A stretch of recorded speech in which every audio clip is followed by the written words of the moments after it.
Good morning, everyone, and welcome to our information session on the BSc in Information Technology. My name is Ravi Raghunath, and I'll be your host guiding you through today's session. I look forward to a really engaging and interactive session with you all as well. And more so, I'm looking forward to you guys being part of the program as well, starting in June. So let's get started. So we're going to introduce the speakers or the representatives from CTS who will be joining you today. So you have myself, my name is Ravi Raghunath. Feel free to call me Ravi.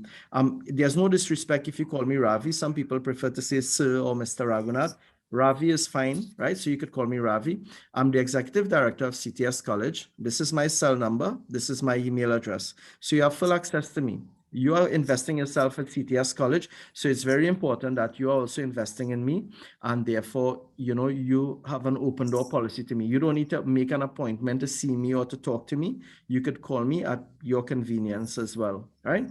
And apart from myself, we have the program management team for the BSc IT program. So we have Aaron Aris. Aaron is here with us this morning, right? Aaron, you want to say just a quick hello? Hi guys, morning. Hope you all are doing well. Looking forward to hearing and seeing you guys.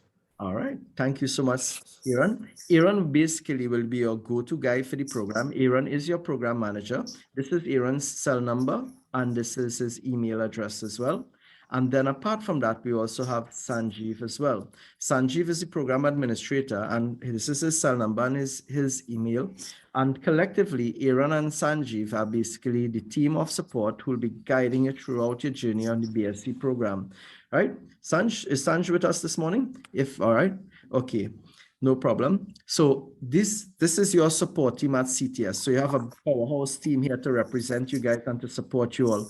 We are going to be your best friends at CTS College over the next year. But the thing is that it won't just be for the next year or two. We are going to be like. We are going to be your best friends at CTS College over the next year. Maybe a small recommendation as well is to mute your mic and only unmute when you're ready to speak. So just avoid those small instances. Lavon, there was a question there. Lavon? Yes, I'm not seeing Sanjeev cell number and his email address. Okay, it's on the slide here. It's 286-0862. It's showing on the screen. Are the others, are you all seeing it though? The others? Yes, sir. Yeah. Yes, sir. 286-0862 and snunu@ctscollege.com. But I will email all of this to you as well. So you will have access to it also, right? So you will get it via email. Now, okay, thank you. We also have an email address that we use, and I should have included it here also, just a note, right? So for the BSc program, what we've done is instead of emailing Sanjeev directly or Aaron directly, what we're going to do. So just a note, right? So for the BSc program, what we've instead of emailing. Okay, guys, I'm getting a bit of feedback there. All right. So based on this here, we've created an email called bsc@ctscollege.com. So instead of emailing Sanjeev or Aaron, if you email bsc@ctscollege.com, the BSc team consists of myself, Aaron, and Sanjeev. So you are indirectly emailing all three of us. We prefer if you address all your communication using bsc@ctscollege.com. All right, you follow why, right? bsc@ctscollege.com basically gives access to all of us. Cool. Okay, so let's continue as well. What are we going to cover in today's presentation? So thank you for joining us also. So in terms of what we're going to cover, we will look at the following. We'll look at why study a BSc in Information Technology. Why study with the University of Bedfordshire? I mean, there are other options available. Why study at CTS College? What are the features of the BSc? What am I going to learn and how will this fit into my busy lifestyle? Is CTS going to support me? If so, what kind of support you guys are going to provide? And where will I graduate? Am I eligible to enroll in this program? What are the entry requirements? How much will it cost? And when can I start? Of course, if there are any other questions, we are free to answer them as well. Okay, so let's get into it. So why study the BSc? Now, what I want to use is a lot of times I've been liaising with parents and even students for years, and Often when we speak to students, what students often see is like they see the cost, and you need to see the cost because it is an investment. But what I want you to also look at is in terms of the investment opportunity you are making when you invest in yourself. We all know that studying is important and having an education is important, but often we really don't sit to quantify it. And I want to use an example to help you to quantify that. So let's take a look at for the BSc, right? Now, first of all, why study? So if I were to ask students, and we usually do at information session, if I were to ask any of you, why are you studying this program? What are you hoping to achieve at the end? And I'm not talking about a degree, right? What are you hoping that this degree will do for you at the end? Would anyone care to answer what you're hoping that this degree will do for you at the end? Open up new job opportunities. Very good, yes. And it's all personal to you. So there's no right and wrong answer because what you want out of it really may vary from student to student. But that's one of the more popular ones. Make yourself more marketable, Nicholas. Yes, appreciate that also. And the whole idea is, so based on talking to students, these are some of the more popular answers. One is it's to help them to gain a promotion. Maybe they're looking at changing their career. So they're hoping that by doing the program, it will now help them to get into the IT field and help to change their career that they previously in. Some of them look at increasing salary because even though they may not in their organization, if they have their bachelor's degree, they can qualify not for promotion, but simply an increase in salary because it's a benefit to staff who are more qualified. Additionally, to some staff, it could help to start or grow their own business because what you're looking at doing is this year is an investment in yourself to start or grow your own business. Some of it is personal achievement. For example, I've had a retired teacher. He's in his 70s and he did his bachelor's degree. He felt that his entire life he has devoted to educating others, even his own children. He's watched them move from their primary to secondary to their bachelor's and master's degree. And he felt it was time now that he always wanted to do his degree. And now that they have all moved on, right, and to their own careers, he started his degree. And he didn't need it for a job or anything, but he simply wanted to have his degree. And he did, and he got his degree as well. He graduated with first class honors. I was most proud of him. In fact, over the years, we've had at least 3 students in that same category that they were doing it more because of personal achievement. And then there's also for the practical experience in IT, because you're looking at working in IT, so you want the practical experience. And also, as I said, to enhance your employability. So these are some of the major reasons people have given in terms of why study. Now, let's look now at quantifying it by using numbers, right? As I said, many of us see the BSc as a course or studying as a course, regardless of which program you do, but you also see it as a cost rather than an investment. So I want to help you to take a look at an example that may help to encourage you in terms of, studying as well.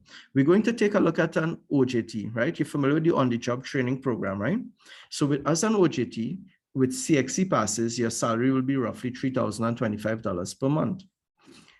With a bachelor's degree, your OJT salary is $7,562.50 per month. So this is monthly, right? Now, based on this here, just make a note, $3,000 with CXC per month, $7,500 with a bachelor's degree. Estimated difference, if you were to give a ballpark figure, not an exact figure, but a ballpark figure, how much more would you get with a bachelor's degree versus CXC? How much more would you earn monthly with a bachelor's degree versus CXC? Around 45. 4,000 more. Right. Just 45. Yeah. Well, roughly 4,500 more, right? But the thing is, are you going to work 1 month and then retire? And obviously not, right? But you're earning 4,500 more in 1 year's time, right? How much more would you have earned?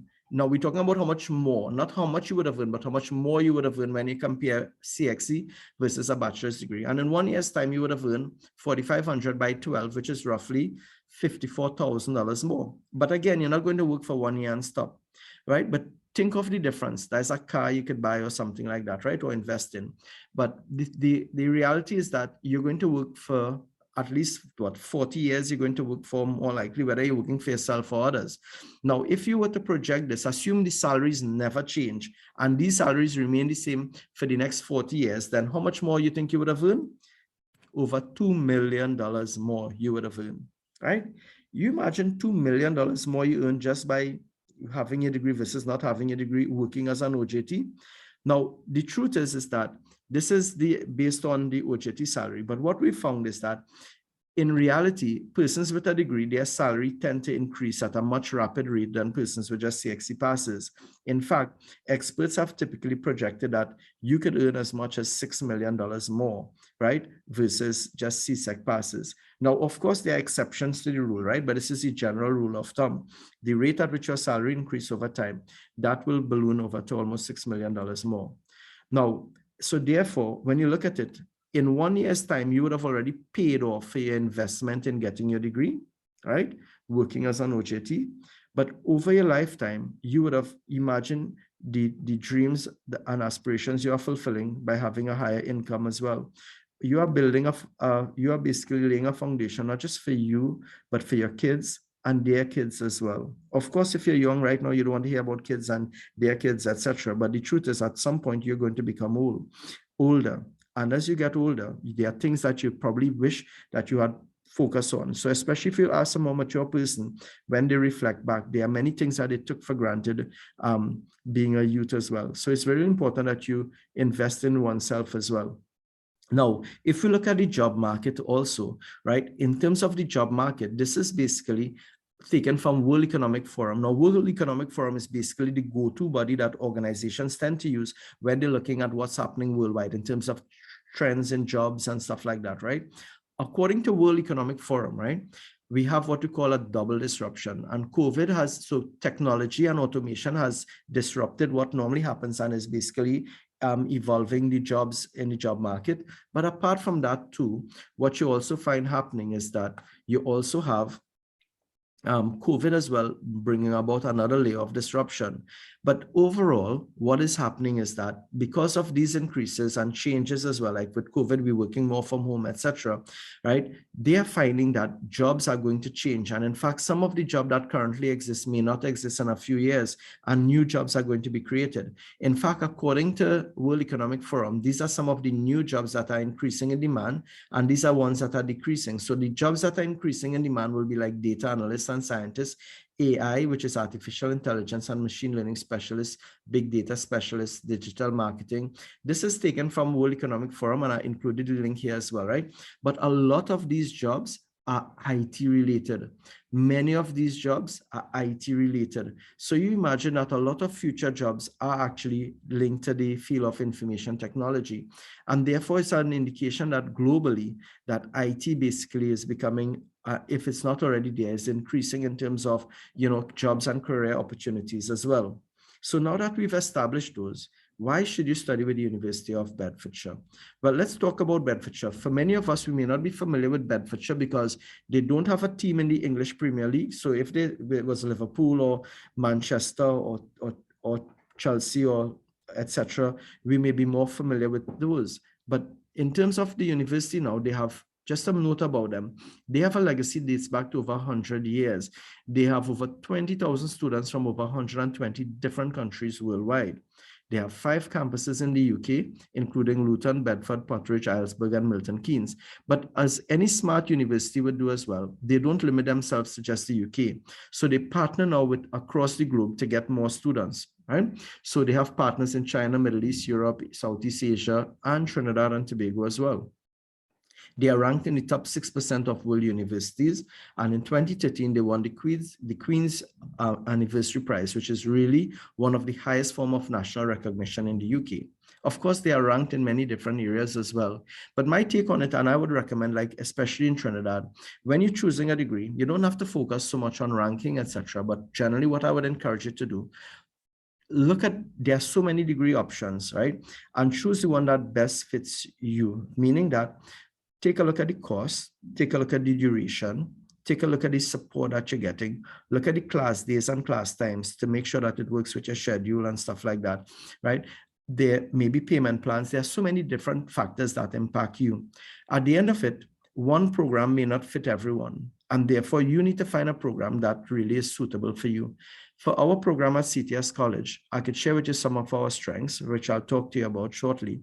But the truth is, we may not be ideal for everyone. And similarly, another program may not be ideal for everyone because it's based on your unique challenges or the things that you are looking for, right? But the fact is, all of these programs are recognized, right, in Trinidad, and some of them are internationally recognized as well. So I would always encourage you to as well, if you're looking at migrating, you might want to choose a program that is internationally recognized, that is easily exportable when you go in another country, that you don't have to worry too much about, hey, do they recognize this or not, etc. So those are some of the things we too would have looked at when we were choosing programs. Now, why study with CTS College? So let's talk a bit about CTS. CTS is a private institution. Now, before I used to say we are a private tertiary institution, but that has changed over time. And even COVID has disrupted in a positive way what we were doing as well.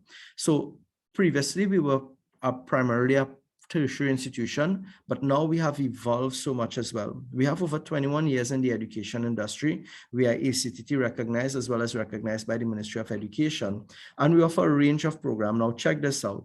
A whole range of program now expands. So this cell doesn't capture the full range. We offer preschool, we offer primary, full-time primary as well. We have part-time primary. We have a full-time secondary and a part-time secondary.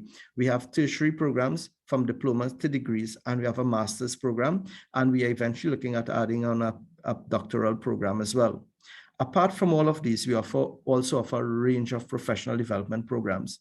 Now, based on my research, I don't think there's any other school in Trinidad offering from preschool all the way to a master's degree. So we have basically evolved over time, right? And as a business as well, sometimes you need to pivot, you need to evolve. COVID basically did pose its challenges as well. And I could truly tell you as well that because of God's goodness, and also because of, the fact that we have also been looking at other opportunities as well, we were able to grow as well and capitalize on the fact that, look, so sometimes even in chaos, you have opportunities, and we're able to grow in those different directions also. All right. And hence the reason why we have changed in terms of what we do, right? Who we are hasn't changed, but in terms of what we do and how we do it has evolved as well. This is what I will call our bragging slide, because I'm sharing it with you. As much as I'm very humbled by it, I'm also so thankful as well. So this slide tells a story of, the wonderful support that you get at CTS College, our amazing group of program managers, our lecturers who go beyond the call as well for you, right? And the kind of support that even from the administrative staff, from the security, the cleaners, everyone would have provided as well to the students. Of course, it evolved because in an online environment, you don't have security and cleaners as well, but they all part of making CTS, and achieving this success and bringing the student support as well to make CTS a different organization. So just to share with you some of our accolades, we've won over 101 AB World Prizes. Now, a World Prize is given to the student with the highest mark in the world in the program. AB is taught by in over 32 countries, over 100 and something schools as well. So to win a World Prize is really a remarkable achievement. In fact, CTS College has the award for the most number of World Prize ever won in a given sitting. We have 13 World Prizes we've won in a particular sitting. That was a new record for AB, right? So imagine we are now holding a record at AB for the most World Prizes in a sitting. That's really great. Apart from that, we've won 47 university awards with the University of Bedfordshire. Now I'm trying to inveigle University of Bedfordshire to have an award system. They don't have one in place. If they did, we would be winning awards there too. But so they don't currently have one in place, but it's something I've been working with them to consider as well. So we've won over 47 university awards with University of Hertfordshire, and that is for having the top student in their program. Now, please note the University of Hertfordshire program is offered on campus in the UK, but it's also offered globally as well. You can do it directly online with them, as well as they have partners in many different countries also. And we are always coming out on top in the program, right? So this is a remarkable achievement for us. We've won awards with ABMA, but we've also won ACTT awards as well. Just to note, previously ACTT held something called the Quality Awards, or Quality in Tertiary Education. Those awards have been discontinued only because of the funding. Because of the economy as well, the government had to cut funding in certain areas, and as a result, the funding applied to ACTT was reduced, so they had to remove the Quality Awards, right? But what the Quality Award did, it basically celebrated institutions by awarding them in different categories, such as student support services, excellence for established quality management system, and excellence in teaching and learning. During those years, all schools in the country are part of this whole thing. But first to have won 11 awards. We have won more awards than any other school in Trinidad. But the one that I love the most is the one for student support services, because the support you get, to be quite honest, is like second to none. And to be recognized by ACTT for providing outstanding support to students is really remarkable. Now, in each category, there's just they're just like a first, sometimes it was a first, second, and third place, and then eventually they move only to a first place prize, so they didn't have any others. But to be winning those compared to the giant schools in Trinidad is really a wonderful experience for us, and it tells of a wonderful story for you guys also of the kind of support you can get as well.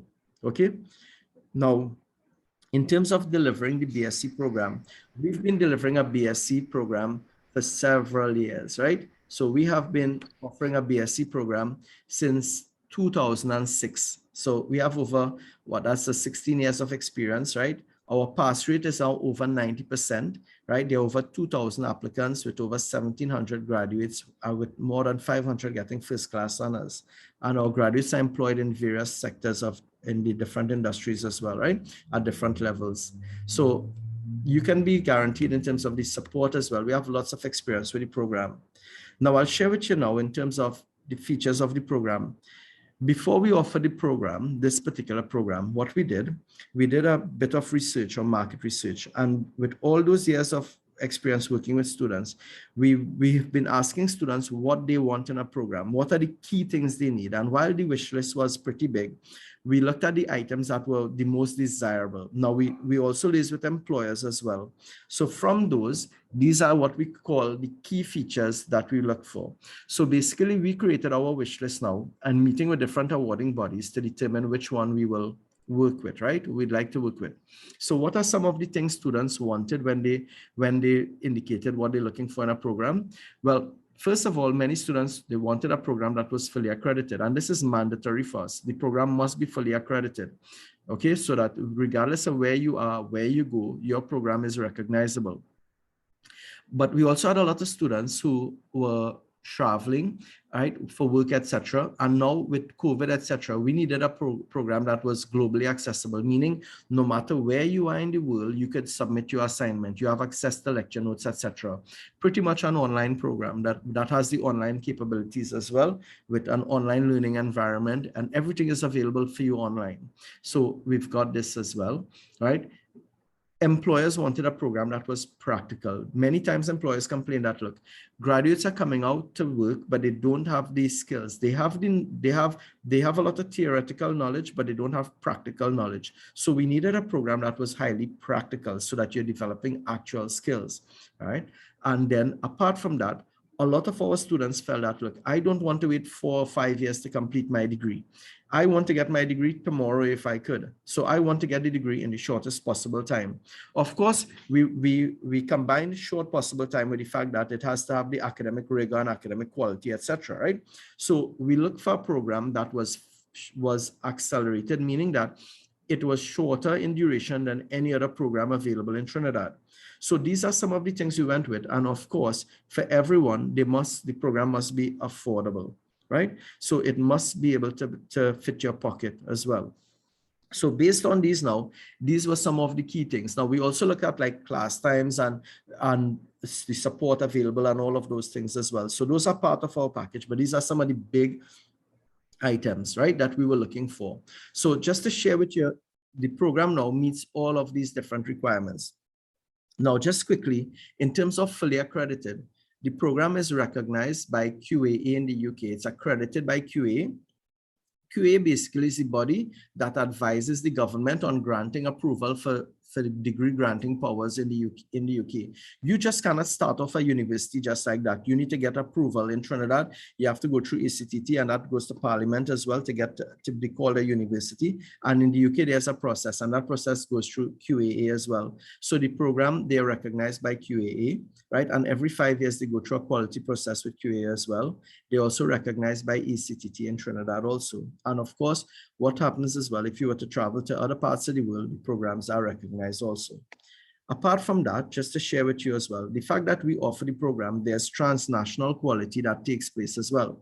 Transnational because the program is across it is not local in Trinidad, it's at a different location. So this program is from the UK. So what happens now is every bit of marketing and promotion we do is approved by the university before we could use it, right? All admissions, when you apply, we cannot accept you. We will do everything we can to get your application organized and submitted to the university, but they are the ones who admit you, not CTS College, right?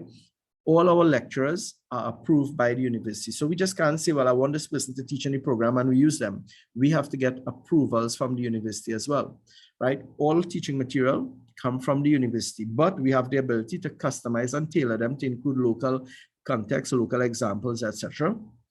Assessments are set and marked by the university, not by CTS College. And of course, the university also does annual audits to ensure we do what we're supposed to do. And of course, they do feedback with students as well to ensure that they are doing what they're supposed to do as well, right?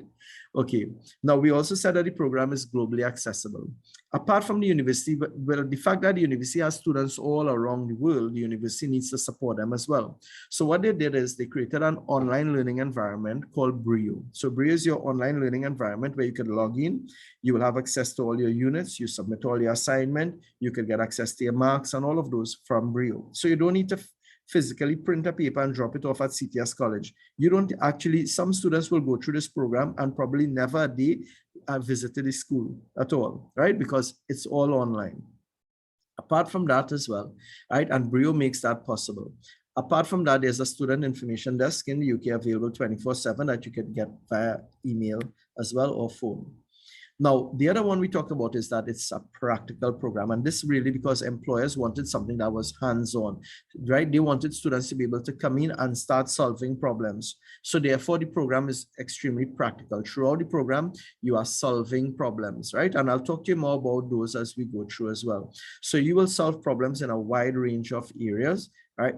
As well as you'll design and develop system as well. So you're going to learn programming as part of the program. You're going to learn design, you learn about networking, etc., project management. There are many different things that will be covered, which we will also talk about shortly. Now, in terms of the program, we also said it's accelerated. Now, how is this program accelerated? Well, there's a bridging program that can be completed in just 4 months. So if you don't qualify for the higher levels, you can do the bridging program. Now, currently, the university has been accepting everyone into level 4, 5, or 6. So we didn't have a running of the bridging program this semester simply because everyone qualified for one of the higher levels. However, each of the level consists of 4 units, which can be done in 2 semesters. So each level consists of 4 units. So level 4 has 4 units or 4 subjects. Level 5 has 4 subjects. Level 6 has 4 subjects. So what we do is we do 2 subjects per semester. So basically in 2 semesters, you will finish level 4. In 2 semesters, you'll finish level 5. And in 2 semesters, you'll finish level 6. The only thing though, there was a recent change with the university in that previously, when you finish level 4, you go straight on to level 5. But what they indicated is that in the UK, the students go on a 4-month break after they finish level 4. And what they want to do now is students who have completed level 4, they want to mimic what is in the UK. So now when you finish level 4, you will go on a 4-month break and then you start level 5 after. After you finish level 5, you go on a 4-month break, which is 1 semester break, and then you start level 6. Okay, so the completion time of the program now is just over 2 years. Well, really 2 years and 8 months to finish the program. However, if you start directly at level 6, you can finish this in 8 months. If you start at level 5, it will basically 20 months you'll finish the program. Okay, so the duration that you will take to complete the program depends on which level you start at as well. Now, in the past, we've had students starting straight with just CSEC passes, right? But I'm just sharing with you what, so later on, I'll share with you what the actual entry requirement says, but what the university has been doing over the past few semesters. Now, in terms of investment now, from a cost perspective, what we've done, this is an affordable investment. So we'll talk about our pricing, we'll talk about payment plans available, but also to share with you as well, we also partner with JMMB to offer student loans. So JMMB also assists students in obtaining student loan so that you can use JMMB as well to assist you in paying for the program and you just pay back JMMB. You would understand CTS is not a bank, so therefore, but we do offer payment plans as well. But the bank payment plans may be much more flexible than ours. So they may be able to assist you as well if you need more flexible payment terms. Now, how is the program structured? So let's take a look at how it works. So in terms of a degree typically is 3 years, right? So how it works for the degree, if it's an American degree, they take 4 years. UK degrees are typically 3 years, right? This degree is roughly 2 years, 8 months. But how it works is that you start at level 4. Level 4 is also called year 1, right? There are 4 units in year 1. Ideally, it will take 8 months to cover this. So 2 semesters, 1 semester is 4 months. So you do 2 subjects in semester 1, 2 subjects in semester 2. So in 8 months, you complete level 4. You go on a 4-month break, then you start level 5. You do 2 subjects in 4 months and the other 2 subjects in the other 4 months. In 8 months, you finish level 5. You go on a 4-month break and then you go on to level 6. There are 4 units, 8 months you finish here and you graduate. But let's look at the entry requirements, right? So we'll discuss the entry requirements one time. Now to start at level 4, according to the university, is ideal for persons who did KAPE or A levels, or if you didn't do A levels, you could, if you have IT work experience or IT certifications, or if you have 3 or more years of general work experience, you can enroll in the program, right? So if you have 3 or more years of general work experience, you can enroll in the program. For level 5, you can enroll with a diploma and a level 4 diploma, or you could enroll using IT work experience and IT certificates. And for level 6, you can enroll with an associate degree, a higher diploma, or a level 5 diploma in IT. Or if you have IT work experience, if you have 6 more years IT work experience and you have IT certs, you can start directly at level 6. So based on your personal qualification experience, you may start at different levels. Now, please note, if you have higher qualification, but it is not in IT, then you'll start at level 4, right? If your experience in or qualification is not in IT, then of course you start at level 4. Okay, level 4 is your starting point for the program, ideally. Now, just to share with you though, right, over the past 3 semesters, what the university has done, they've taken students straight from CSEC and allowed them to start at level 4.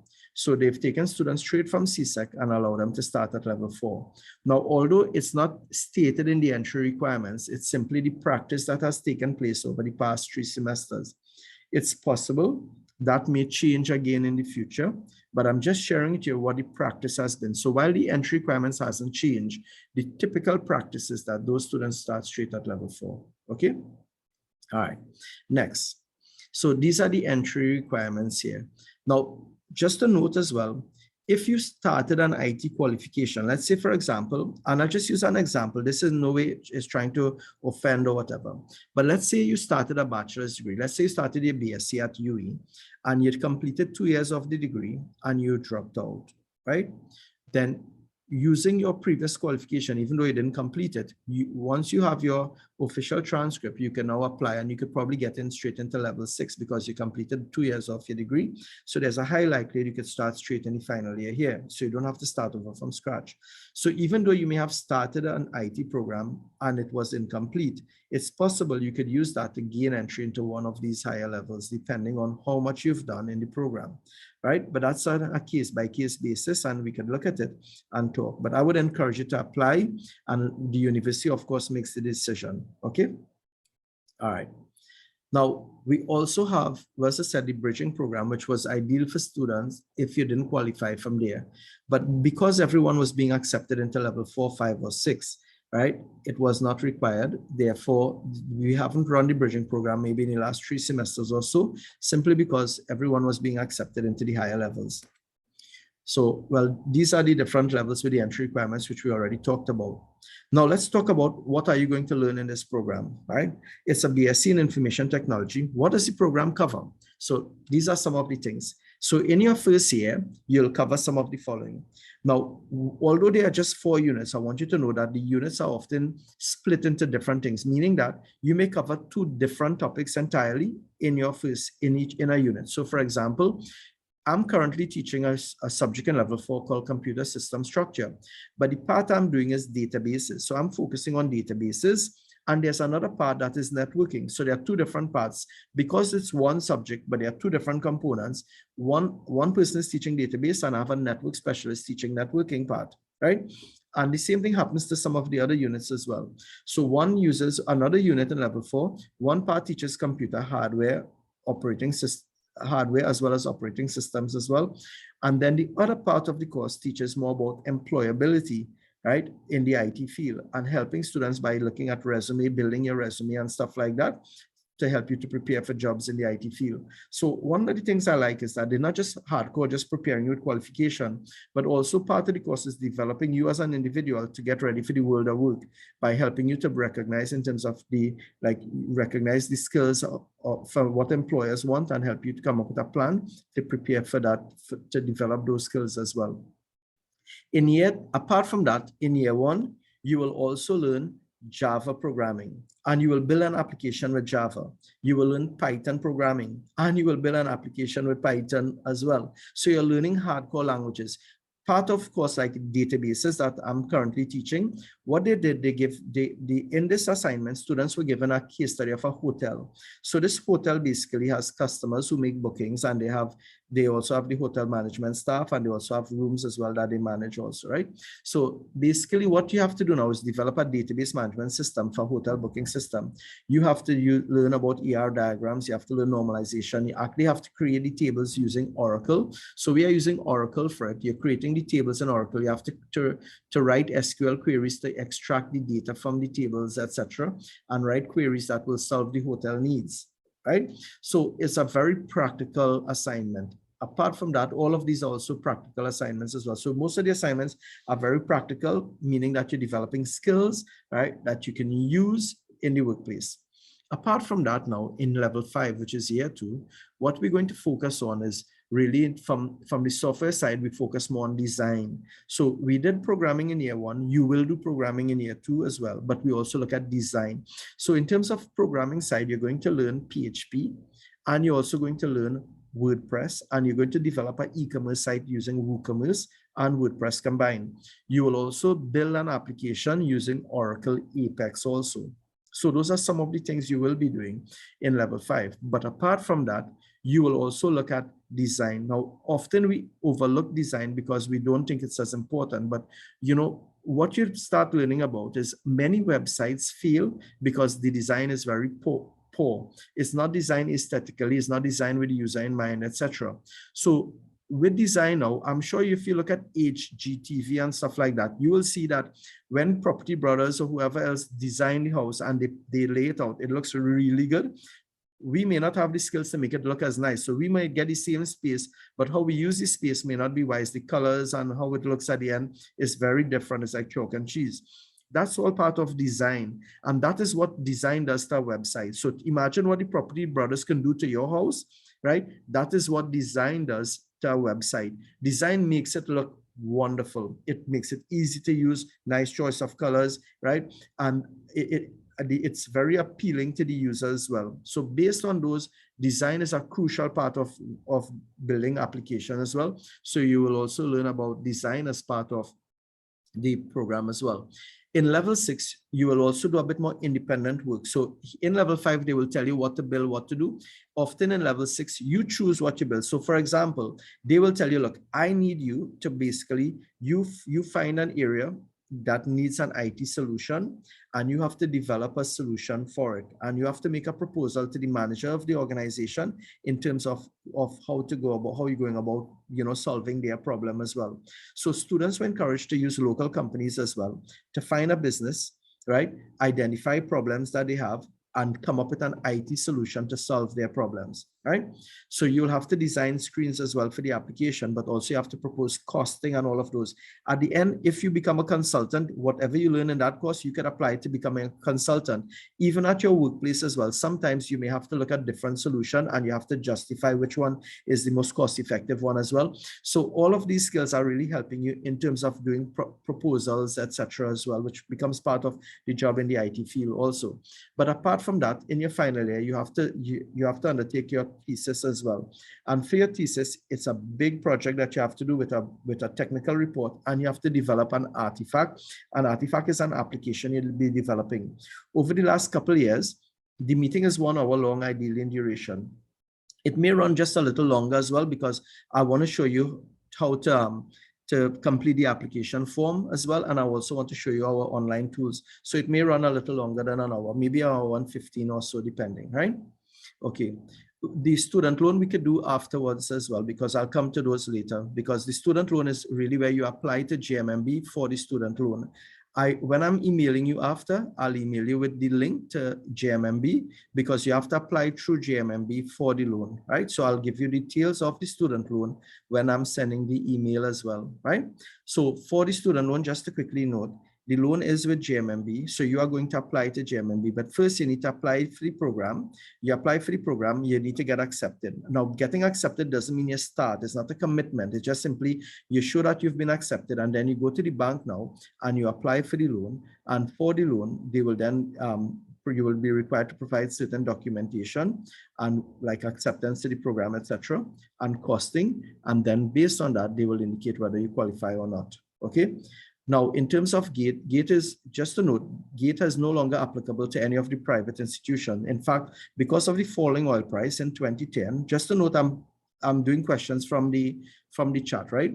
So in 2017, because of the falling oil price, what the government did, they reduced, they basically had to cut funding, right, from programs. So basically, they reduced the amount of GATE funding applicable. And in doing so, all the registered institutions where funding was removed, and all international programs funding was removed. So GATE funding was removed from over 50 something different institutions. And what they did as well, they also added new measures for GATE. For example, if the household income is 30,000 or more, you're not going to get GATE. If it's 10,000 or more, you get 50%. And if the total household income is less than 10,000 for the month, then you would get funding for tuition.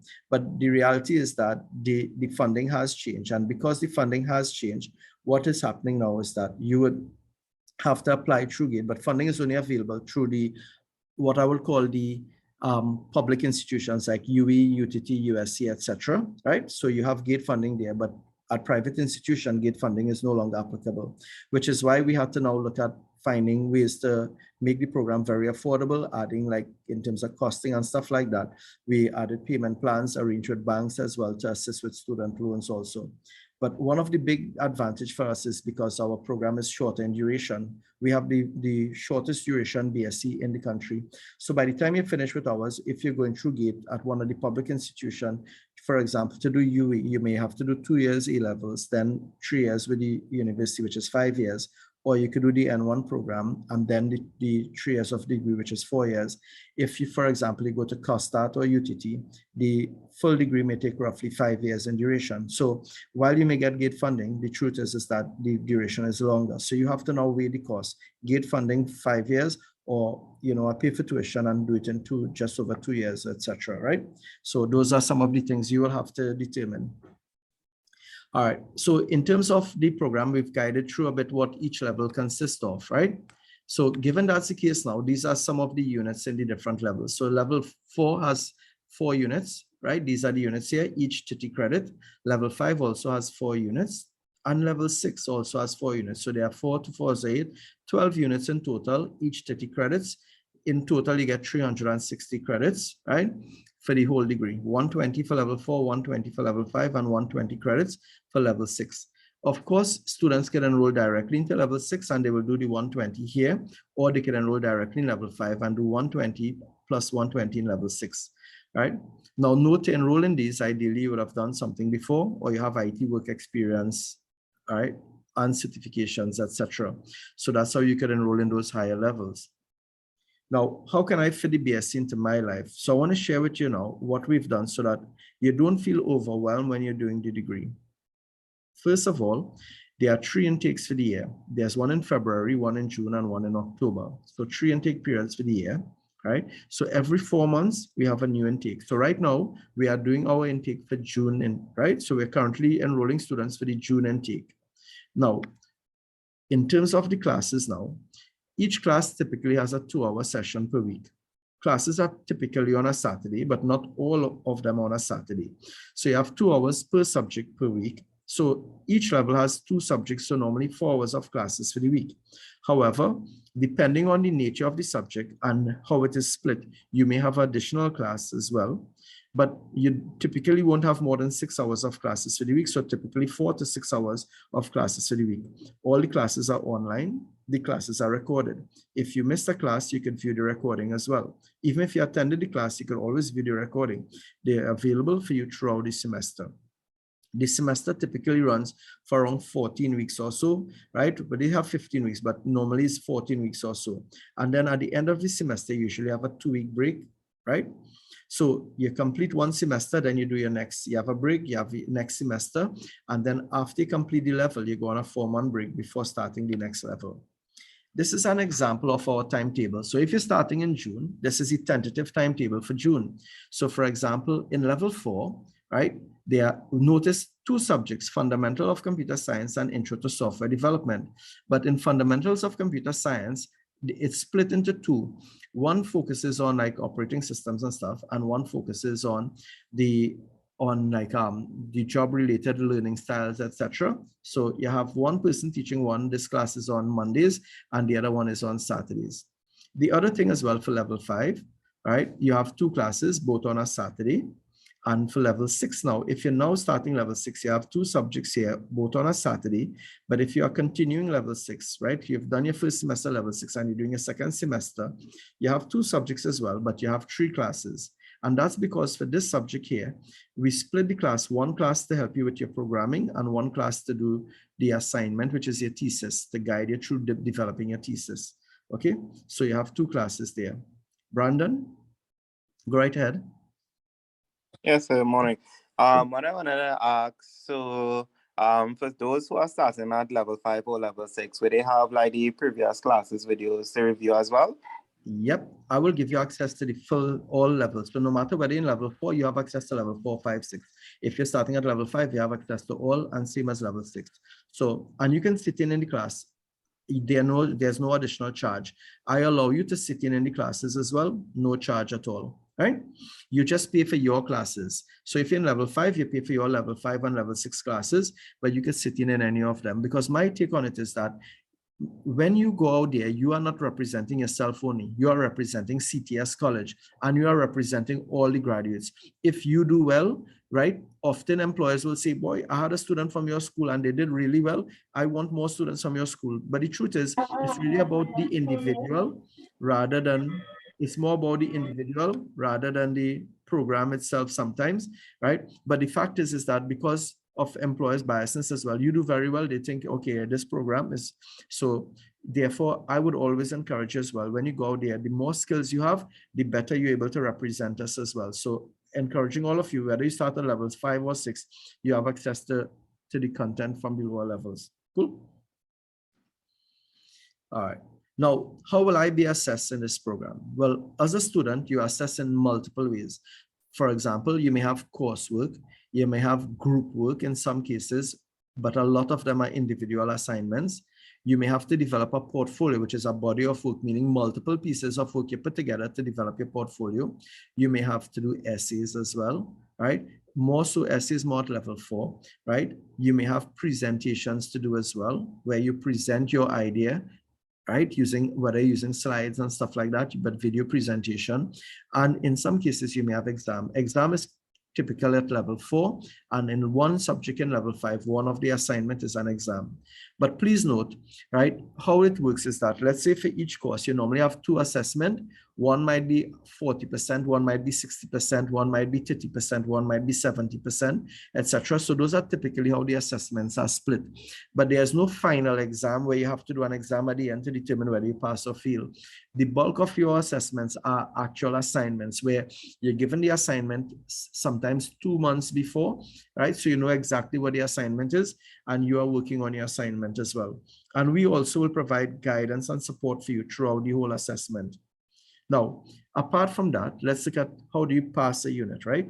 So to pass a unit and to progress, you must get a total mark of 40 or more to pass. So you have 2 assignments, right? Typically, when you add up all your marks, if your total is 40 or more out of 100, then you have passed the unit. Pass mark of 40 is consistent, right? So the pass mark of 40 is consistent, right? at universities, at the university level. Now, in order to progress from one level to the other, if you're moving from level 4 to level 5, right, the rule of thumb is that you must pass, well, all 4 subjects, but if you pass 3 out of the 4, then your mark in the 4th subject that you didn't pass should be 35 to 39, right? So you should have gotten a mark of 35 to 39. If you fail one subject, that should be a mark in order to progress to the next level. Now, apart from progressing, what if you fail a unit? So what if you get less than 40 marks? So if you get less than 40 marks, the rule of thumb is as follows. If you get less than 40 marks, you will get a referral. What the referral is basically, it's a chance to redo the fail assignments, right, without having to pay to repeat the course. So you get a chance to redo it in the next semester. And if you pass those, then you pass the unit. But if you failed the referral, then you have to pay to repeat the unit, right? So just a note. So when you initially do the unit, if you fail, you get less than 40. It's not an outright fail. You get a second chance by they give you a referral to do. The referral sometimes is the same assignment for you to improve on, right? Or sometimes it might be a new assignment. But once you've passed the referral, then you pass the unit. But if you fail the referral, then you fail the unit and you have to pay to repeat the unit, right? So just noting that. Okay. Now, about graduation. In terms of graduating now, you could graduate with first class, upper second, lower second, or third class honors. What simply is, first class honors is when your average is 70 or more. Upper second is when your average is in the 60s.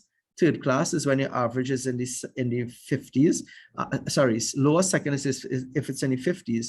And third class is if your average is in the 40s. So just to reiterate, if your average is in the 40s, you get third class. If it's in the 50s, you get lower second. If it's in the 60s, you get upper second. And if it's 70 or more, you get first class honors, right? I have some excellent news for you. So in the last group of students, we got the results for 30 students so far. And those 30 students, all of them got first class honors. That's a first for us. All 30 students we got results for got first class honors. So that's a remarkable achievement, right? Fitting, right? Apart from that, right? Yeah. Right? So apart from that now, what we have is our support. Our support is our main strength. Thanks so much as well for the congratulatory note. So let's look at the support that you get. And I think our support, as I said, is our main differentiating factor. In terms of the support, right, this is what you get. So you have face-to-face support, as well as you have phone support, as well as you have online support as well. Our support starts even from the very beginning. Before you enroll in the program, we have this information session. The purpose of the information session is not to get you it's not about getting you to join the program. It's really about providing with all the details so you make the right choice, right? Because we want you to know enough about the program, the content, what is expected of you as well before you get started. After the information session, we'll guide you through in terms of the application process. We will submit the application to the university. Once you've been accepted by the university, we will update you, we'll call and inform you, we'll email you as well. We will then, when you're ready to start now, we will have an induction ceremony. So you don't just start classes, we have an induction. What is the induction? The induction basically is where we go through now referencing, as well as we go through in terms of the do's and don'ts as a student of the university, plus like Harvard referencing, academic writing, etc. So we prepare you before you get started with your classes. Now, after we've done those, right, then classes start. When classes start, we have WhatsApp group. You're going to be supported in your WhatsApp group as well. The WhatsApp group will have reminders of, like, every time we have a class, we will send you the link again for Zoom, even though it's the same link, and we give you a file with all the links as well. We will give you, you will get access to, in the WhatsApp group, we will share the links again. We will also answer questions. So the WhatsApp group is really a wonderful community where you get to meet with other students also, but also where if you have a problem, you note it on the group and in the WhatsApp, and the other students often, like for example, you're trying to install something, but you're getting problem. A lot of students also would have had the same thing and may have resolved it as well. So the WhatsApp group helps us, our teachers, our program administrators, managers, etc., to interact with you as well as for you to interact with the other student community as well. We share ideas and different things. If you're working on assignments, some students may have general questions that they ask in the group, but of course you can ask privately as well, right? So the WhatsApp group is also another form of support. Then we also have the share drive, and the share drive is where all our information is is available online. The classes are recorded also, so you have access to the recording. Even when you have assignments, we do tutorials to prepare you for assignment. We also review your draft so that before you submit it to the university, we will review it. Once you allow us to, we will review, we'll provide feedback as well, so that at the end you submit a high quality work to the university. So although we are not marking your work, we will review it and recommend corrections or improvements as well to it as well. So this is part of the whole support team. If you need letters, etc., you simply call or email or WhatsApp or message us as well, indicating what you need, and we would arrange accordingly also. Okay, so even graduation, we have our graduation ceremony, we have photo shoot, etc. All of these things are organized for you as well to ensure that you get support throughout. Even throughout your journey, we get jobs, like employers will send us vacancies and we distribute and share those vacancies with our students as well, because we're always trying to help to get you employed, etc. Okay, all right. The CompTIA A+ is a separate course, so we could discuss that outside of this here, right? So someone asked about the CompTIA A+, so those are separate, right? There's no additional cost for these resources, the software resources. It's all part of your overall cost. So all of these are made available to you at no additional cost. So I'll also share with you the share drive so that you understand what I'm talking about. And then you also have access to Brio, where you will have additional information. So we go through tutorials with you to guide you through the Brio portal. We also do one-on-one support, induction, letters, general inquiries. We're handling everything that you need. We handle. I mentioned about induction as well, where we will do Harvard referencing and guide you with study tips and stuff like that, and academic writing workshop. Our lecturers are also very much what we call industry experts. So ideally, if you're going to lecture a subject, you need to have practical experience with it. So for example, our networking teacher, apart from his profession as networking and cybersecurity, he has also written several books in networking and cybersecurity. The database lecturer was a previous database administrator with an organization with over 20 years of database administration work. So we get people who are in the field who have practical experience. So it's not just people teaching a theory, but people who have actually done this as part of their job and their profession, right? So that's why. So given that's the case now, then apart from that, you also have the student voice. So in terms of the student voice, this is where you now share your voice with others. Now we have used our WhatsApp group as a student voice, but honestly speaking, what we've done, apart from there, you have direct access to your program manager, administrator, and to me. If you have a question, you don't need to rally around a set of people to get support. You could come to us individually and share your concerns, because at the end of it, every student, their voice matters to us. You don't need to get, like, if, for example, let's say you don't understand something, you don't need to rally up everyone who has problems with it as well. You could come to us and say, like, I don't understand this, and we will work towards you getting the information you need or the explanation, etc. All right. And of course, you have direct access to your lecturers also, because your lecturers are part of the WhatsApp group. Now, because this program is done online, you will need access to Wi-Fi, as well as you will need access to a laptop also, or a desktop. A phone might be okay to attend an information session with, and maybe one or two of your classes, but the phone is not ideal for certain subjects. Like when you have to do your assignment, you will need access to a laptop or desktop as well, right? You could use a phone for some of your class, right? Simply because you're listening and you probably just will answer, etc. So the phone might be ideal, but in many cases, you may have to develop as we go along. So you may have to work on your assignment as we go along. So you may need full access to your laptop and such. What about graduation? Where will I graduate? Well, students can graduate in the UK at the university, or as well as you can graduate with CTS when we have our graduation ceremony. Our ceremony is typically held at the Hyatt Regency. Now, in terms of how do I qualify, we went through the entry requirements already, right? So I will skip these because we would have discussed the entry requirements earlier on. So I'll skip past these, right? And we look at how do I apply. So to apply for this program, you need to complete the application form and submit copies of your certificate, your CV, etc. Right? So you complete the application form. We need a copy of your resume if you have one. If you don't have one, no biggie, and ID. Now, the reason why we normally ask for the resume, although it's not mandatory, is because often students have other qualifications, right, that, they may not put on the application form. And remember, what the university is using to judge your application is what you put on the application form. So sometimes students don't put anything, they leave out sections of the application form. And because they do, they leave out vital information that will help the university make a decision if to accept you or not. The university particularly focuses on your qualification and work experience to determine your acceptance. So given that's the case, if you should fill out those in the application form, and that's why we ask students, if you have a CV, include it, because it helps us to see what they are. If you don't have a CV, don't worry about it, right? Or a resume, don't worry about it. Okay. Now, if you're using work experience, if you could get a job letter from your employer, that would help, right? If you have any official transcripts or certificates, you can include those as well. Now, the university would want official, but if you have unofficial, you could submit it while you get the official one, right? And of course, if you did any IT certs and stuff, you could include those as well, right? Because those are helpful to show that you have IT certifications, even though it may have expired. Now, what are the steps between applying and getting started, right? So the first thing is you would submit your signed completed application form to us with the supporting documents.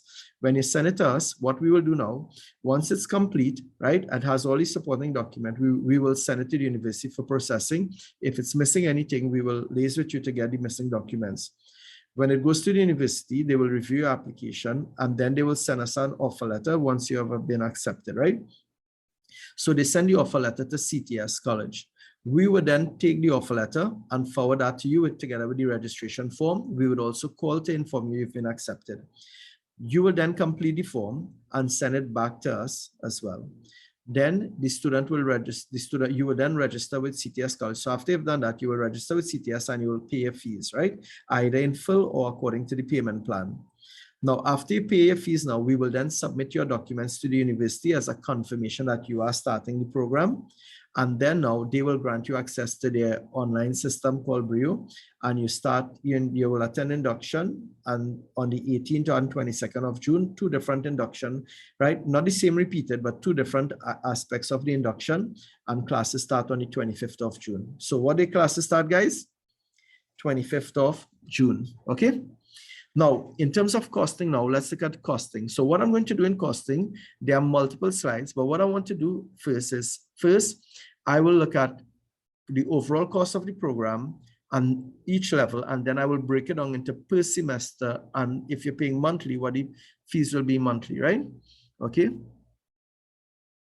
All right, if you sign up for this program, you are both student of CTS and the university. So you are students of both programs, but your transcript from the university will only have the University of Bedfordshire, right? So for example, when you did CXC, you may have gone to, let's say, Presentation College, or maybe Chaguanas North, right? Those are schools that facilitate the program. But when you get your certificate from CXC, your certificate will be from CXC itself, not the school. So the certificate is from CXC, but the school is the vehicle that provides the tuition and support, etc. So when you get your degree, it will not have CTS College written on it. We are basically the provider of the tuition, but the degree comes from the university. You are a student of CTS College, you are a student of the University of Bedfordshire, but when the degree comes from the university, it will only have the university information, not CTS, right? Okay. In terms of I wouldn't be able to show you one right now because I would have to remove the student name, etc. But I do have samples of what the certificate look like, Shanti. So I could always show you one after. If you'd like, you can just liaise with me and I'll just remove the student name to show you what it looks like, right? So apart from that, so we're going to look at the cost as well. So the full cost of the degree, right?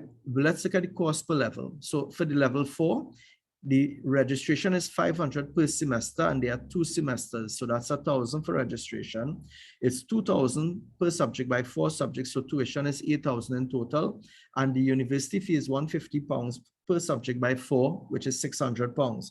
When you add up all of these, each pound is like 10 TT, right? A pound is roughly 10 TT. So when you add up all of these, it works out to roughly $15,000 for the whole level 4.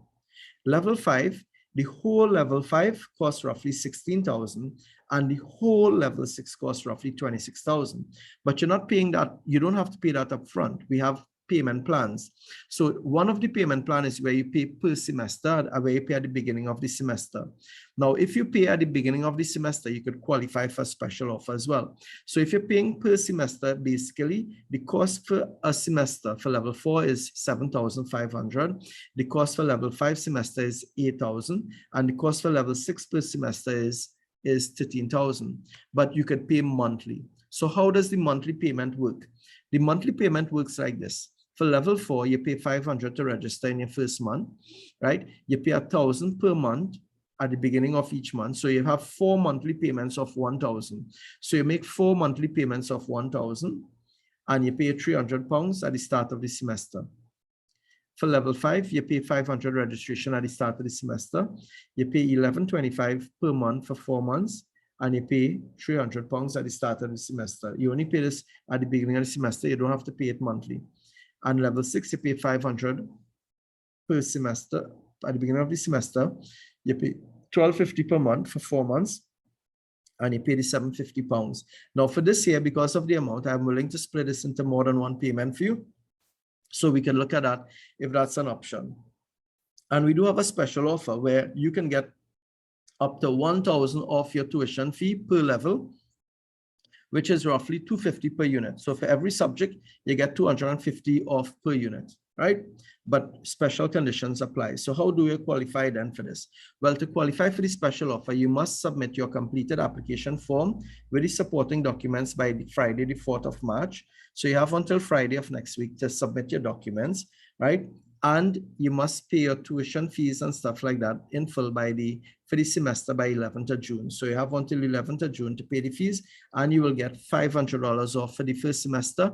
And if you pay, again, you pay before the start of the semester, in the next semester, you get another $500 off. So you get $500 off each semester once you pay your fees in full before the start of the semester, right? And we'll have a cutoff date for those special offers. All right. Okay. So in terms of when do I start? Well, we said classes start on the 25th of June. What I wanted to do for you guys as well, I wanted to show you an example of our online environment that we provide for students, right?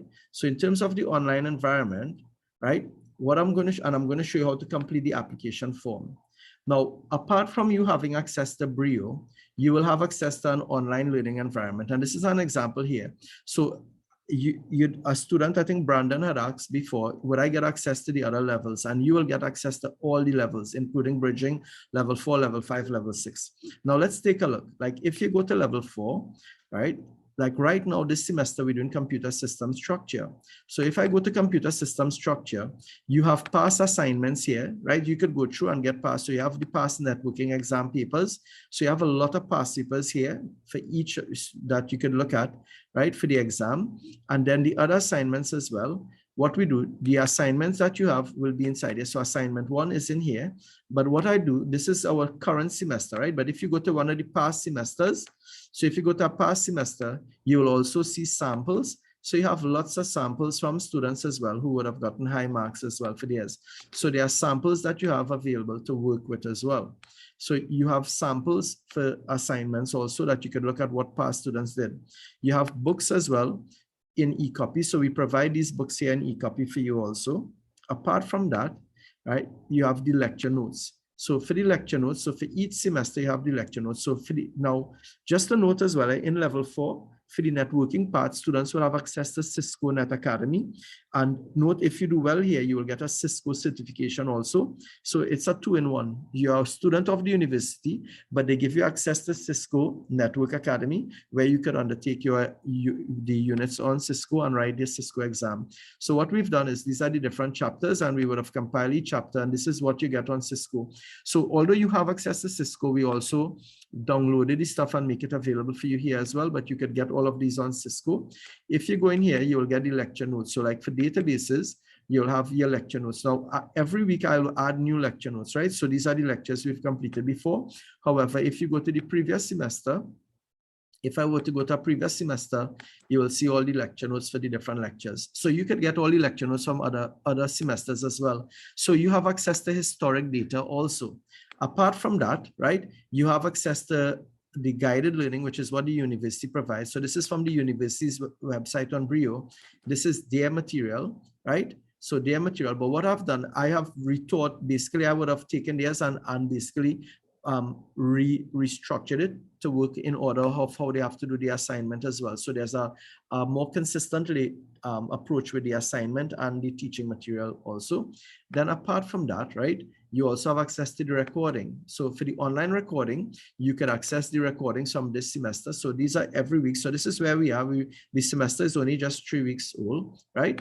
So you have access to the recording there, but also you can access all recordings. So if you went to last time we offered the course, these are the recordings there. So you actually have access to the whole bunch of material. So we don't hide anything from you guys. You get access to everything, right? Because to me, knowledge is power. So you have access to all of those. David, please forgive me. I didn't notice your hands raised. You could go ahead and ask your question. David, you had a question? My question is, okay, what is the difference between level 1 and level 2 and level 3 in your courses? The difference between each level, like level 1 and level 2 and 3. Right, no problem. So I would have gone through those earlier on, but level 4, we call it level 4, level 5, level 6. The level 4 is year 1, and year 1 is more introductory stuff. So for example, you would learn intro to hardware, software, you would learn programming in like Python, Java, you would learn about databases, SQL, and you'd learn networking. Year 2, you would be more developing projects. So for example, they will advise you on projects to do, but you would learn more on design, and also you improve your skill on implementing and design and building application. Whereas in year 3 now, the major difference in year 3 units is that year 3, you now choose your projects that you want to do. So you could choose the application you want to build for your thesis. You could also choose, for example, they will ask you now to make a proposal for a company. Basically, what you're doing is computerizing a company by meeting with the company individuals, coming up with a problem that they have and coming up with a solution for their problem, an IT solution you're coming up with. You'll also learn project management as well in year 3, right? So you'll also learn project management, and you'll also learn emerging technologies such as artificial intelligence and stuff like that, right? You would also be covering in year 3. So those are some of the things you'd learn in the different levels, right? Okay. Now, the other item and the last item I have now is how to complete the application form. So for the application form, it's a 4-page document, but only 3 pages you need to complete. So what I want to do now is just to go through with you a bit of completing the application form. Now, don't worry about the signature. If you cannot get your signature in here, it's not an issue. We will assist you with it, right? So you don't need to print the form and sign it. You could just complete the form in soft copy. In fact, we prefer if you complete the form in soft copy, right? So you indicate whether it's male or female accordingly. Then you put your date of birth over here. Or by the way, over here, you'll put Mr., Mrs., etc. So you put Mr., Mrs. on this first part here, Mr., Mrs., etc. And male or female, and you put your date of birth. You put your first name, you put your family name here. The previous family name is released if someone was married and they changed their name. So you could put your previous name, or you swear an affidavit and you change your name, your previous name will go here. Now, leave out passport. You don't have to worry about passport and stuff, right? Leave that out. For correspondence address, this is the address where your mailing address. Now, if your home address is the same as your mailing address, you don't need to put it here. You just put it only on one side. So you put it over here, right? Don't worry about postcode. You can leave that out, right? Now, if you have more than one phone, you could put the other phone here, and this is your cell phone. So make sure this one is your cell phone. So this is one we will add to your WhatsApp group, etc. And this is an alternative number, for example.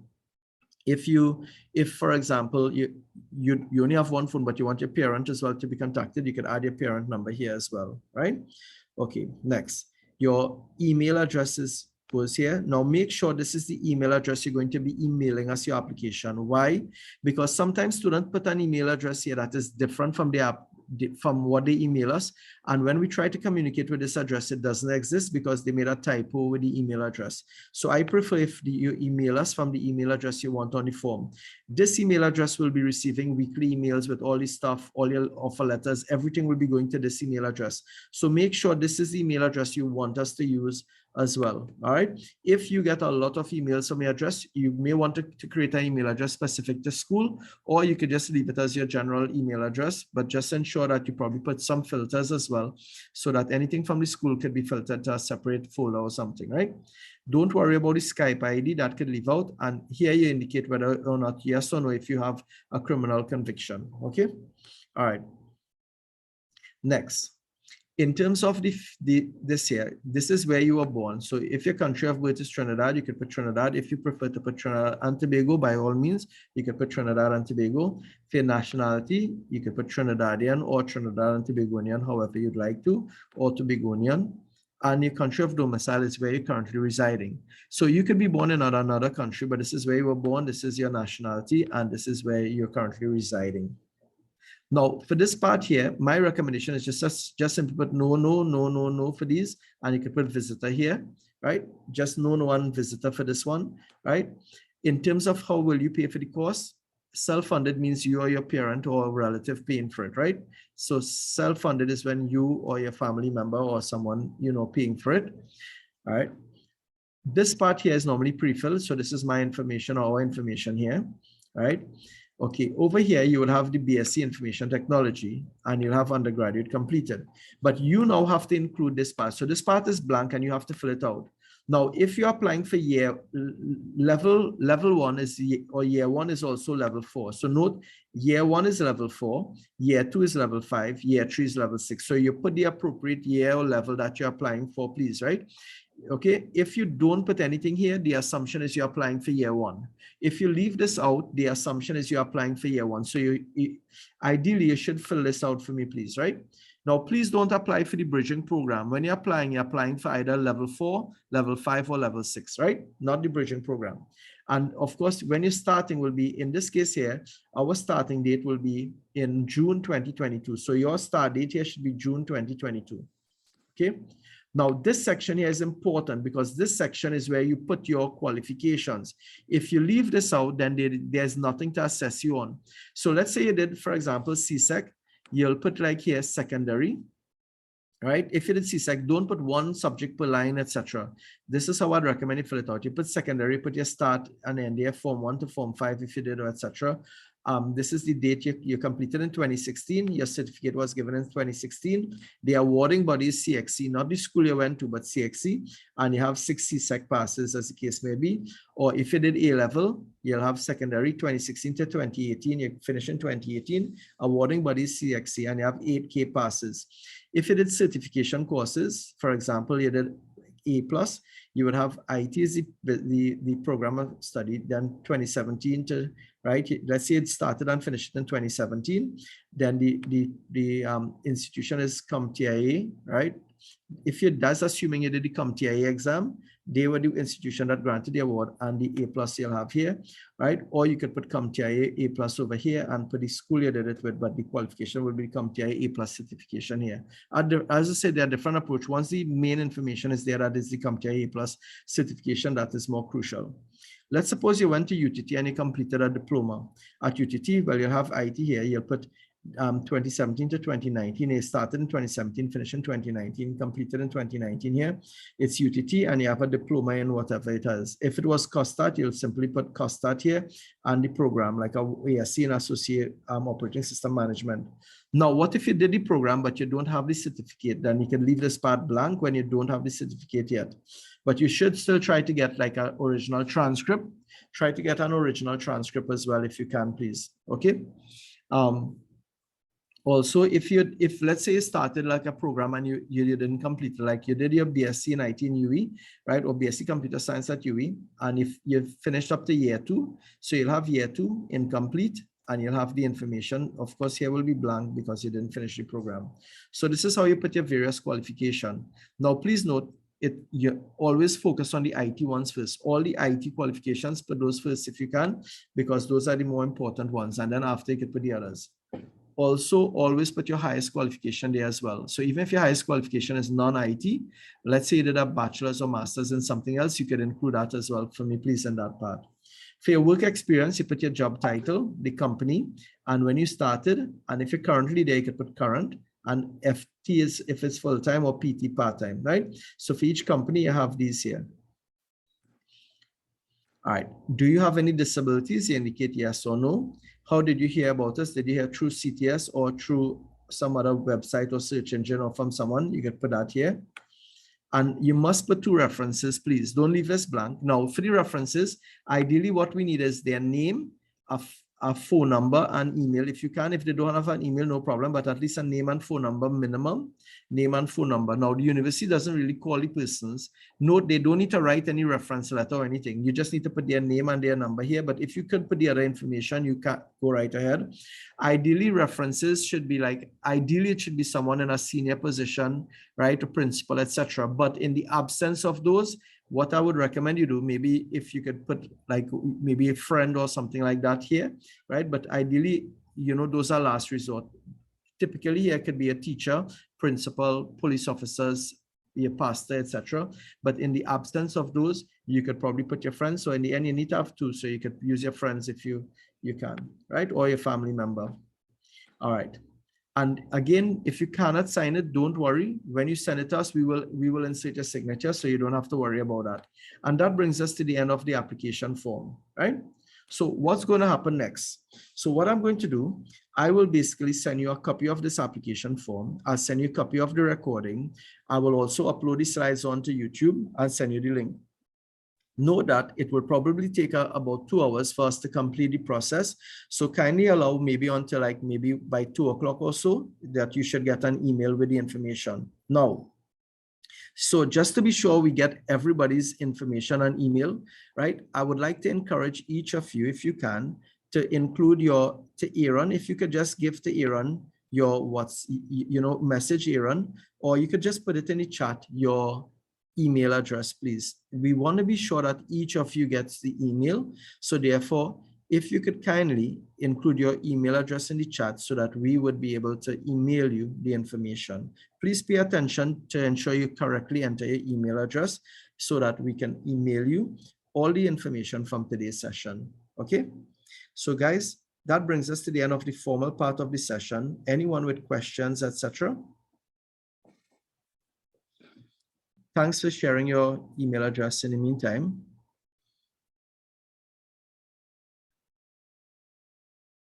All right. Any questions, comments, any other thing that you would like to ask?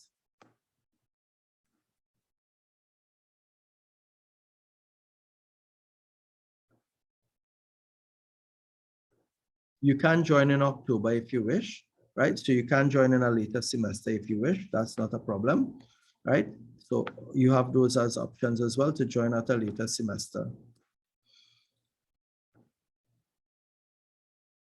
Yeah, sorry, I can't figure out how to raise hand. That's okay, you could ask. You don't need to raise your hand. You could just ask the question. With regard to the bridging program, Right? is that on the table? Well, it's not currently available, but what it means is that you could simply start at level 4, right? Because the university has been approving persons for level 4 rather than the bridging program, right? That's why. Okay. And we Because- found that those students are doing very well at the higher level. Okay. The reason I ask is because I have no prior experience with the IT except from daily use. I was really looking into this course, just kind of expand my horizons now. No problem. And that's what level 4 is. Level 4 assumes no previous knowledge. Level 4 is your starting point, right? So you don't need to do something to get to the starting point. Your starting point is assuming you have no previous knowledge, right? Okay. Excuse me. I just want to make sure, double check on some. Just like the fellow who spoke just now, who had no prior experience, I also have no. I didn't do any A-levels or anything. I came straight out of secondary school. And I wondered if I could also do the level 4. Yes, you can. In fact, what we did this current semester, we have about 21 students who started straight from CSEC, age 16, age 17 and stuff like that, right? The previous semester as well, we had about 10 students straight from CSEC, right? Who started in the previous semester. And throughout, we've had students straight from CSEC as well, starting at level 4, and they've been doing very well, right? Oh, by the way, someone did ask about the certificate. I just wanted to share with you this as an example certificate, right? So this is an example certificate. All right. This is what it looks like. Let me just shrink it a bit more so you can see the whole thing. So you notice it has University of Bedfordshire. I hereby certify the student name has been awarded a degree of BSc with honors first class in information technology on this date, right? Notice there's no reference to CTS College or Trinidad or anything, right? You guys can see that, right? Yes, sir. To the student who had asked about the certificate, is this sufficient for you? Yes, it is. I actually have two more questions. Sure. All right. The first one would have been, is there a possibility that one can be issued an ID from CTS, seeing that we're students there? I mean, for possible work purposes and otherwise? That's the You first can- one. Well, you can get a letter stating that you're a student. We don't have IDs per se, but you could get a letter confirming that you're a student of CTS College, right? And you can use that at gyms and stuff like that to show that you're a student. So for example, for the gym membership, the gym accepts letters from the college confirming, like if sure you get a student discount. Right. The second question I would have had is typically, well, since the previous cohort would have started, when do classes tend to fall? Like typical weekdays? If does it depend on the amount of modules that one is doing? What if you're doing all the modules at once? I had shared the timetable. I'll just run back to the timetable with you guys, right? So the timetable had the actual days and times of class. Of course, it's tentative. There could be subtle change, but it's not going to change drastically. So this was a timetable. I don't know if you saw this slide where each class, like for example, if you're doing level 4, you have Saturdays 8 to 10, you have this subject, and this one is Mondays 6 to 8. And this other one is Saturdays from 10:30 to 12:30, right? So you have Saturdays 8 to 10 and Saturdays 10:30 to 12:30, and then on Mondays. So you have 3 classes for level 4, and these are the days of the class. If it's level 5, you have 2 classes, both on a Saturday from 10:15 to 12:15 and 12:45 to 2:45, right? All right, thank you. That helps, right? That answers your question in terms of the days and times of class? Yes, it does. It does. All right, cool. All right, any other question? Mr. Ravi? Yeah, Ravi is fine. You could call me Ravi. Yeah, go right ahead. Good morning. This is Nicholas. Hi, Nick. What I wanted to ask is, honestly, I'm not very strong in programming, but I saw that the level 6 has some implementation of programming and such. I just wanted to know if you have any program or anything like that that does not have too much no problem. programming. Or not heavy any programming. No problem. Okay, first of all, next, may I ask, are you starting at level 6 or are you starting at one of the lower level? Well, I completed the associates in Very good. No problem. So I want to just share with you what we do now, right? To help. So while in level 6, there is not a lot of programming, but you would have to do programming here. But what we do, you're seeing this class here on a Wednesday from 6 to 8 p.m. We are assuming that students are enrolling in the program with no prior knowledge of programming, right? So although if you did come through level 4, level 5, you would have done programming and programming and programming again.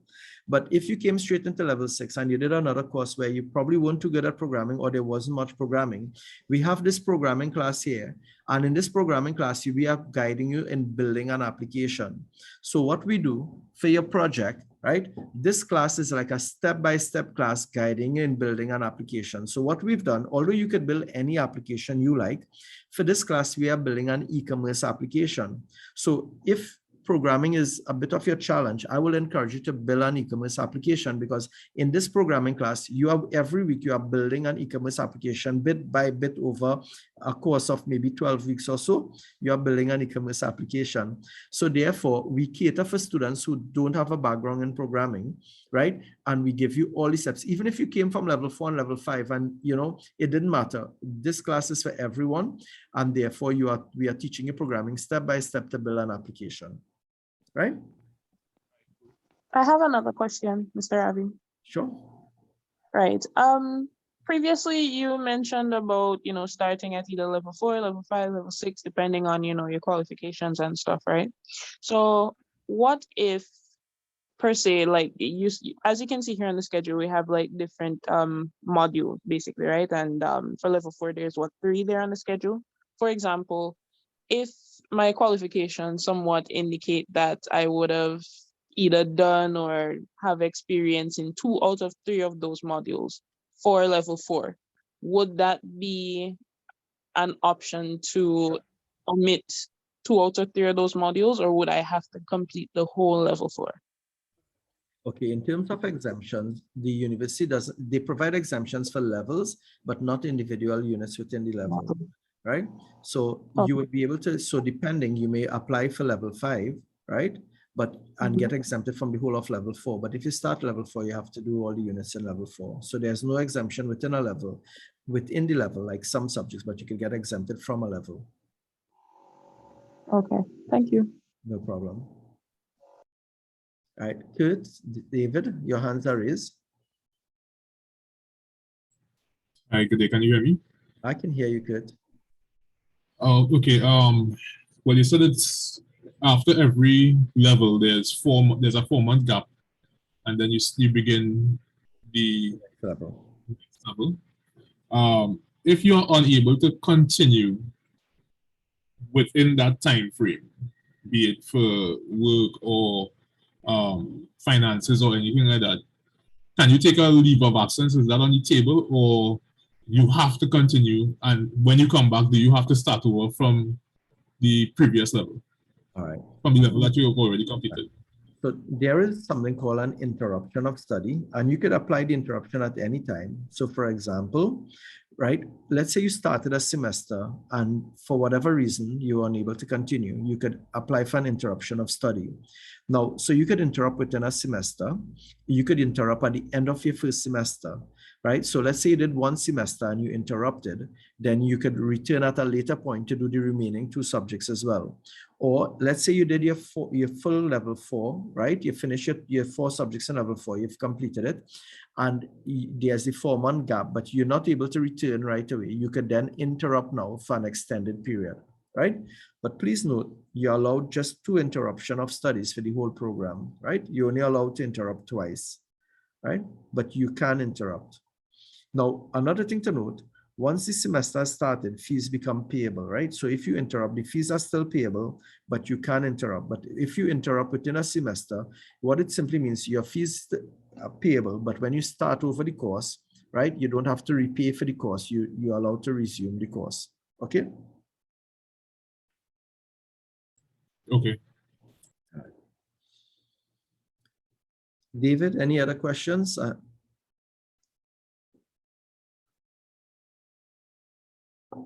right, anybody else? Okay. Yes, just a question. I was saying, okay, how many semesters do you all have? Semesters? There are 2 semesters per level. So level 4 has 2 semesters, level 5 has 2 semesters, level 6 has 2 semesters. But for the year, right? For the year, we have 3 intake period, right? So we have one in February, 1 in June, and another one in October. So you have 3 intake periods for the year. But when you start, you will do 2 semesters to complete a level, and then another 2 semesters to complete the next level, etc. Right? But there are 3 intake period or 3 semesters for the year. But when you do 2 semesters, you then go on a break for the next semester.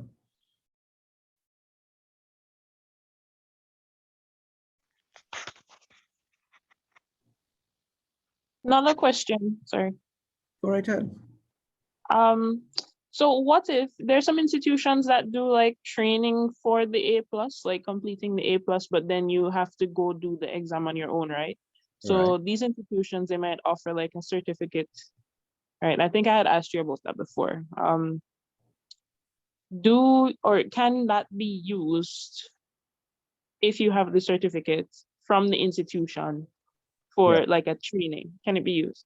You can. So for example, right, we talked about the entry requirements and we said if you have IT certifications, it can help as well to get accepted into the program. So let's say, for example, you did the A+ course, whether it's at CTS or SBCS or another school, they would give you their certificate, right? Because you would have studied with them.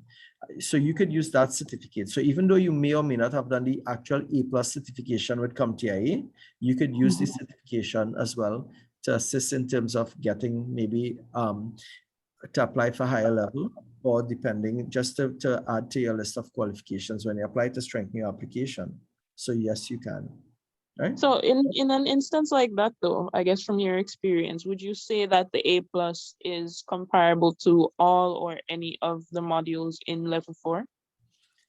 It will be a part of a module, because this course, A+ and stuff will be like separate, because like learning to repair computers may not be what the course content is, but there will be some overlapping. So for example, in level 4, previously one of the units, which is fundamentals of computer science, it taught more like with bytes, bits, etc., and how the computer communicates at the lower level, right?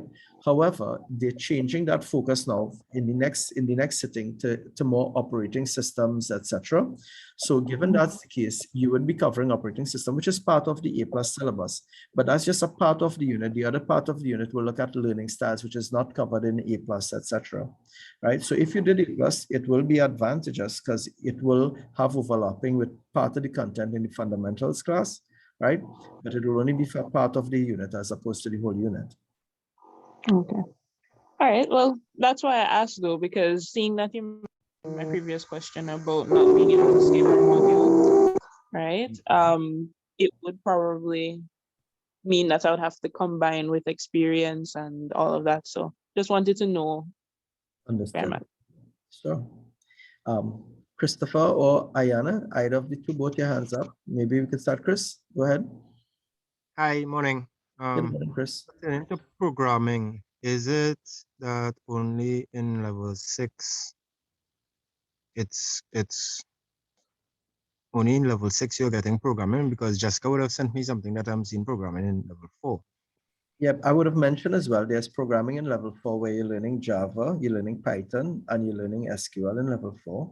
In level 5, you're going to learn PHP as well, and we'll be using WooCommerce to build an application, but that's not so much programming.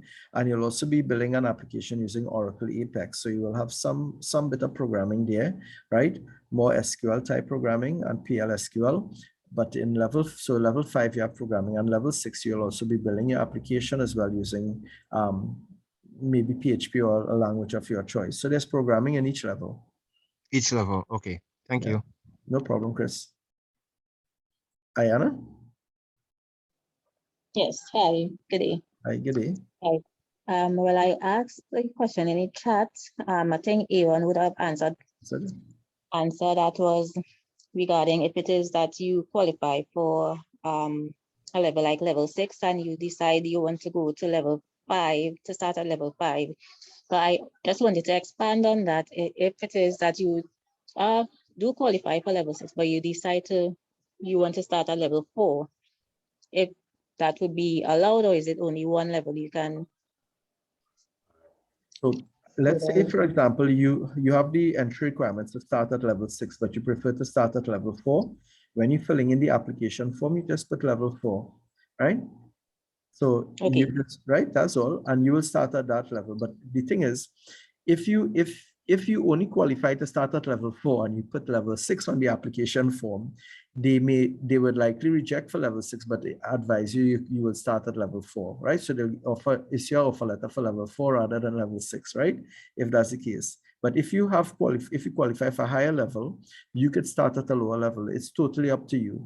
But the thing is that, so if you qualify for higher level, you can start at any of the levels if you wish. But if you only have the qualification to start at the lowest level, you cannot start at a higher level. So let's say you came straight from CSEC, right? Or CAPE or something.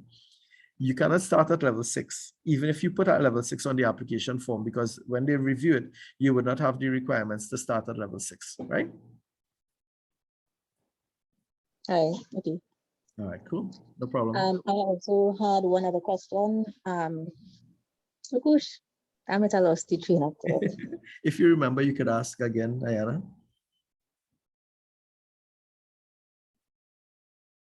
Okay. Nah, I really can't remember it right now. It's okay, but you have our numbers. You could call us as well, right? Let me just go to the slide to get our numbers, right? Anybody else? Questions?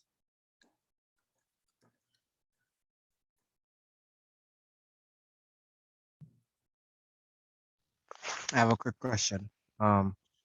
So I can sign up now, but join in October. If you Possible? wish. Yeah, in fact, nothing is wrong with that because they do. I want to let you know as well, guys. The application process, although it's not long to apply, the university has been taking a bit long with providing offer letters. For example, sometimes they take 2 to 3 months to get an offer letter, which is way longer than it used to take. It used to take a week, and then I think there was some staffing issue. And because the program has grown, not just in Trinidad, but worldwide, they are getting so much more application, right? They haven't increased the staffing to the level where they could issue offer letters in a faster manner. So my recommendation to you is, even if you want to start in October, apply now. And you could always reapply again if you wish, whoever. But the thing is that if you get accepted now, you could choose to start in the next semester without having to reapply, right? So one more question. I just want to make sure this. It's 1,000 a month for each module, for each semester. Well, for level 4, right? So for if you like, level 4. yes. So if you want, I could probably let me just do a whiteboard to basically show you what the what it will be like, right? If it's okay with you, let me just. Sorry.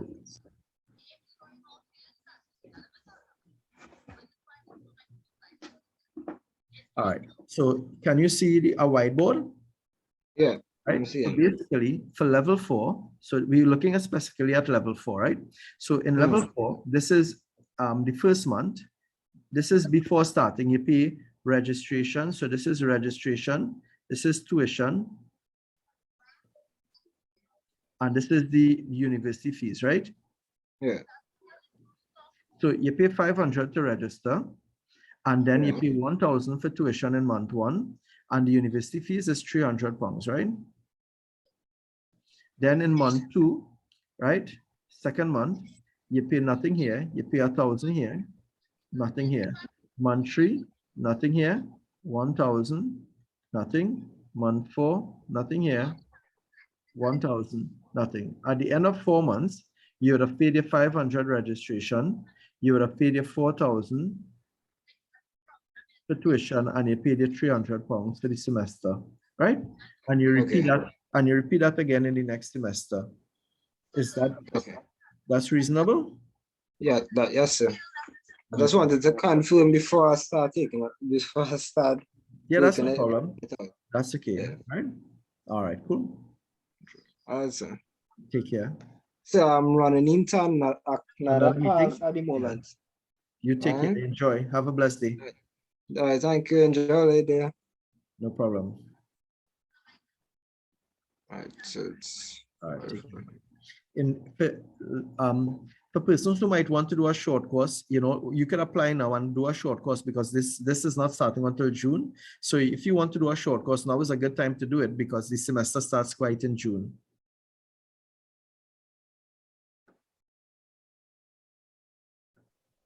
Hi, Ravi.